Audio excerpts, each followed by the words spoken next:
LEC. We are live from the Riot Games Arena in Berlin, Germany. My name is Shax, and today I'm joined by Goldberg and a special guest, Medic, and I'm so happy. I don't know if I've had this desk configuration or not lately, at least. No, I don't think we've actually ever been the three of us on a desk before. And I do want to say, before we get into the show today, there's a very special thing happening this weekend. Obviously, FLICKR was announced in the Hall of Legends. We have a legend in our own midst. It is Afia's birthday today, so happy birthday, Afia. Thank you. It's been great to work with you on the show for so many years. Thank you. And it's always great to be 28. I love that. Anyways, as you say... 27, right? Yeah, sure.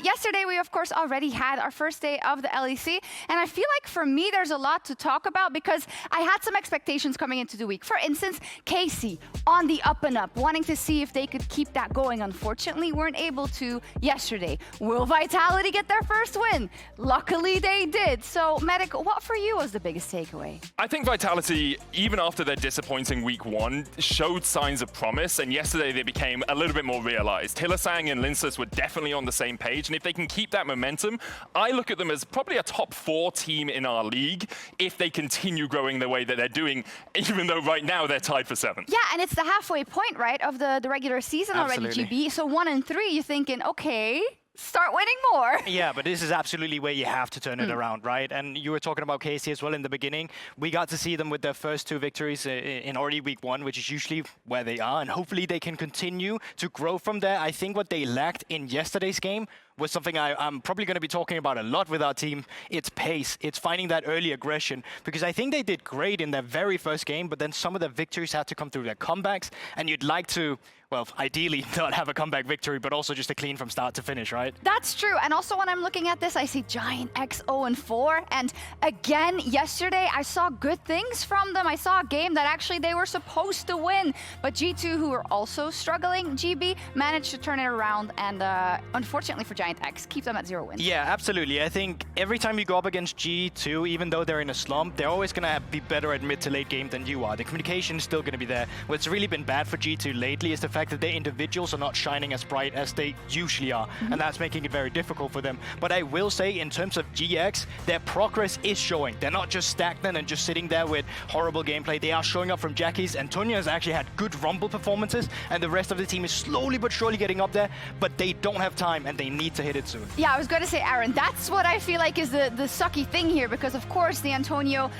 came in, the jungle changed as well, but now you're at 0-4, and very quickly that door is closing. Yeah, usually we look at about 4 to 5 wins to get you into our playoffs. For Giant X, it's a very tricky road from here. You basically have to win out to be guaranteed a spot. I do think Jackie's is really performing well, and yesterday you saw just a couple of errors from the team, you know, a little bit of over-aggression. The Barons. The Barons, yes. The Barons. The Mikhails as well, when there was nothing really Mikhailsable on the opposite team. I think if they can correct a few of these issues, maybe they can start picking up those wins. Oh, you're such a support also, because you've been thinking about that Mikhail non-stop. I think the reason I'm at least thinking 3 about times. it, like people say that we sugarcoat things for our players, and we Yeah. are doing that a little bit here. The Mikhails was diabolical. Like, there is no reason you should be building Mikhails in that game. All you're getting out of it is a heal. Everything else is suppression or airborne, which Mikhails doesn't work on. It was an awful decision, and I'm giving Giant X the benefit of the doubt that perhaps they can go to LoL Shop GG and look to see what the items actually do. Starting to think you should have just made a segment about this, mate. Yeah, I think so too, but when it comes to the state of the league though, it is SK and Fnatic that are reigning supreme. SK opened up the day yesterday. Their bot lane looked even better than they did last week. I mean, it was phenomenal. Yeah, I mean, in general, both teams are still showing up. I think for SK, while a lot of people are giving them credit, specifically for their bot lane too, I think it's very important that you cannot forget they're not fully clean yet, right? No. They still had to come back from that Baron against BDS. Had that Baron gone over to BDS, maybe they would have dropped their first game in summer yesterday, but they're still going, and they're still showing great promise. Fnatic, on the other hand, look really clean. It's such a surprise to go through a Fnatic game without having your heart broken at some point, right? Like your pulse is 60 the entire time, your blood pressure isn't skyrocketing. They look really good. The learnings they've taken out of MSI are really proving it on the stage. Yeah, we showed the stats yesterday for it as well, but it's just that kills to death ratio that's really coming through from Fnatic, where they're finding way more kills without dropping deaths. So they're still aggressive because they're still fast-paced, but they're just not flipping it at the bad times. They're finding the best moments in the game to go for it, and that's beautiful to watch. A lot more efficient. I know a lot of people are looking forward to that bot lane matchup later. And speaking of SK's bot lane, Lore had the chance to talk to Rahel and Luan yesterday. Let's hear what they had to say in the Marriott Bonvoy pregame lobby.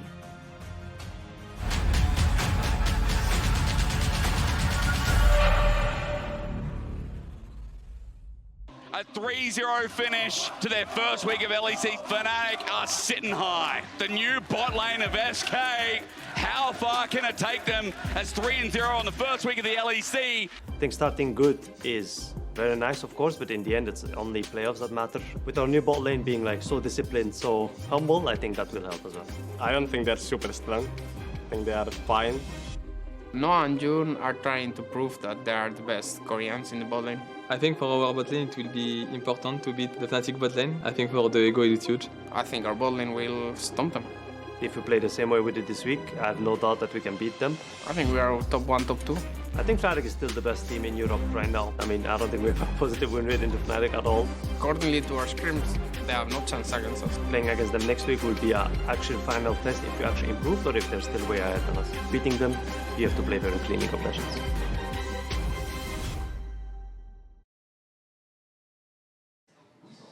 SK Gaming's bot lane has been popping off in LEC summer so far, so we have to talk to Rahel and Luan after this fantastic debut. 에리시에 환영합니다. Thank you so much for joining me today. I want to know, how has been your debut with SK Gaming so far? We heard from your other teammates and how easy it was to integrate you guys, but how easy has it been to work with them? 라일이가 동생답지 않게 약간 저랑 비슷하게 해주는 것 같아서 좀 좋은 것 같아요. 처음 왔을 때부터 팀원들이랑 스태프분들이랑 다 너무 친절하게 편하게 할 수 있게 해주셔가지고 적응은 쉽게 할 수 있었던 것 같습니다. You guys have been so dominant in the LEC so far that I feel like maybe you have been surprised by the level of the other players. What do you think of the level of the LEC in general and especially bot laners? LEC 보트가 좀 약간 못한다고 해야 되나? 약간 그래가지고 쉬운 것 같고 지금은 프나틱 보티가 좀 잘하는 것 같습니다. 생각했던 것보다는 쉬운 것 같고 그리고 여기 있는 한국인 다른 바텀들이 잘한다고 생각합니다. And has Niski been nice to you? Because we saw some tweets. I know how he can be. So is he taking care of you guys? 니스키는 참 말이 많고 약간 유머스럽다? 약간 그런 것 같습니다. 일단 사람이 되게 정신 없는 것 같고 되게 일단 시끄러운 것 같고요. 네. 근데 장난도 많이 쳐줘가지고 편하게 대할 수 있는 것 같습니다. I think the relationship with your jungler is also, of course, important. Does Isma talk too much? 이스마 참 말이 너무 많습니다. A lot of players and a lot of the public is discovering you in the LEC. So do you want to give them a message so that they can know what they should be looking forward to when it comes to your bot lane in the future? 꾸준히 잘해서 9대0 한번 내도록 해보겠습니다. 일단 저희가 많이 이기긴 했지만 아직 부족한 점이 많다고 생각해서 부족한 점 보완해서 꼭 월즈에 진출하고 싶습니다. Guys, thank you so much for coming after your game. It was amazing hearing you from the first time. 인터뷰 감사합니다. 감사합니다. And best of luck in the LEC. Thank you. Thank you. That was awesome. Niski is too loud. Isma is too loud. They're hella annoying, but the bot lane thinks everything's easy. That's what it was, right? It suddenly makes Is that sense what I why heard? it suddenly makes sense why Niski been saying that they've been quiet and just doing their thing, because Niski and Isma is probably just yelling all the time, so they feel like they're mega quiet. That makes a lot of sense. When it comes to the matchup, though, we have Fnatic versus SK as our match of the week later on. So give me a little teaser, please. I mean, it's a battle of the bot lanes, right? They said it in the interview themselves. The only other bot lane that is playing consistently well in the LEC is the Fnatic bot lane. So I'm very excited to see how that matchup goes, especially since I think Noah's been having a little bit of an easy time of it recently. He's only played into Senna so far in the LEC, and as much as, you know, you can play well into a Senna matchup, it's not the most aggressive lane usually. You don't get pressured 2v2. I'm a little worried for Noah. I think that Rahel and Luon are on another level right now. I mean, I'm just going to say I think Noah's going to be just fine. I think Noah's been coming back and really finding his spot lately on the Fnatic roster. I know a lot of people was probably very conscious about him in terms of his MSI performance. But coming back, I mean, there really isn't anything you can point your finger at him. He's been playing phenomenally. I expect you to juke this out later for the match of the week. Absolutely, we're ready for it. But let's get into our first game of this day. You don't want the smoke, Mikkel. No, I don't. Yeah, I know. You're like double the size of me. Vitality. They're up versus Team Heretics. And as said already, they finally won. And that is absolutely great because they were due a win, I think, with the way they have approached their early games, but they just couldn't figure it out. And there were some oopsies still, but they made it work. I think there are always going to be oopsies when you have Hylissang on your team because of the way he plays the game. We've seen much more of the mad side of the mad genius recently, but this week I think really exemplified when he's on the same page as his jungler, he really excels. When the team understands how he's going in, where the engage is, the team can then rally behind him and actually set up these really good plays. Absolutely, and I think one of the reasons why Vitality has been so frustrating to watch is because you know what their individuals are capable of, but they haven't delivered on that end. The only one who's been very goddamn consistent, even on a losing team, is Kasi, as you can currently see on their stats too. But I think their issues are very easy to fix. Don't die one by one when an objective is about to spawn. I think Vitality, it's very easy to quantify what their weaknesses are.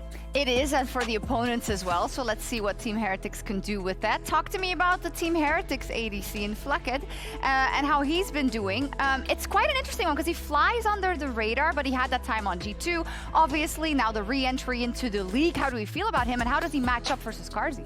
I think I actually underestimated FLICKR a lot when he was on G2. I looked at that bot lane, and although they won the LEC, I didn't see any great shakes from them. FLICKR recently, though, has really been performing to a higher caliber, especially yesterday. Had a great performance, I think it was on the Varus, really excelling. And I think if you can get that synergy for the rest of the team around his pressure and around his style in fights, they can really begin to level up their game. I do still think, sorry, very quickly, Mikkel. That's all right. I do still think Heretics lack a bit of identity. They tend to play slower games and then suffocate their opponents until they make a mistake, and they don't have as much proactivity as I'd like. But overall, signs are looking better for Heretics. No, absolutely. I agree with that. I think when you look at the way that they play the game, sometimes it becomes too stock standard, where it is just, let's wait for an objective, let's win the fight. Oh, are we ahead and do we have the setup? Cool, we'll take the dragon fight. But then it just keeps going slower and slower and slower, and the downtime in between these objectives, they're just not doing much, and that's really where they have to improve on their gameplay, because they can up the pace for sure. Yeah, I wonder if that's like a good thing or a bad thing versus a Vitality, because maybe they'll int into you if you take it slow in the mid game. Is that a strat? I mean, it definitely is. It worked for a lot of teams in week one, right? Like the reason that we saw Vitality going 0-3 was they were just over aggressive. I think they've started to course correct that, and I wonder if they'll be that aggressive today. For Heretics, I think you really need to focus on one key point on the map. I think VTO, although he got ahead yesterday, struggled a little bit to really have impact after that point. If you can target him, often you do see Vitality start to crumble a little bit around it, and a lot of weight then sits on Carzzy's shoulders to be able to carry. Yeah, and I absolutely think that Carzzy should just be a point of attack. You already have Trimby, you have Jankos. These two work well together with each other when you have Trimby on engage, and I think you should be looking to leverage a mid lane priority into just keeping bot lane under pressure. I think the main problem for that strategy is, of course, that Carzzy is so versatile and can just lock in an Ezreal. He does so well with so little resources, and Vitality also have Photon on the top lane. So I think Vitality all in all right now, while they've looked a little worse than Heretics in general, I think they have stronger players to play for. Pound for pound, they should be the stronger team, but that doesn't always play out. We'll see if it does. Let's head over to our wonderful casters.